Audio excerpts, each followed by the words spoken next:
6 দফা দাবিতে রাজধানীর তেজগাঁয়ে ৭ রাস্তা সড়কে অবস্থান নিয়ে অবরোধ কর্মসূচি পালন করেছে কারিগরি শিক্ষার্থীরা। এতে বন্ধ হয়ে যায় ওই সড়কে যান চলাচল।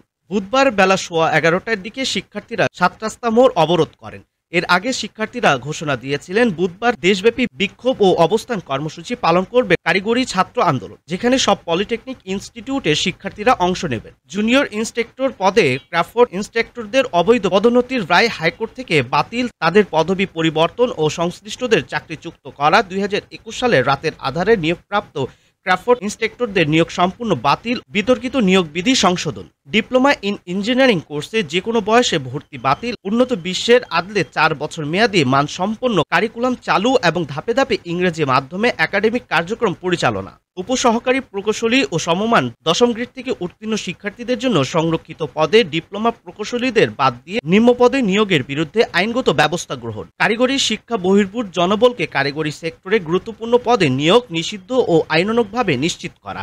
এসব পদে কারিগরি শিক্ষার শিক্ষিত জনবল নিয়োগ এবং সব শূন্য পদে দক্ষ শিক্ষক ও ল্যাব সহকারী নিয়োগের বিজ্ঞপ্তি প্রকাশ।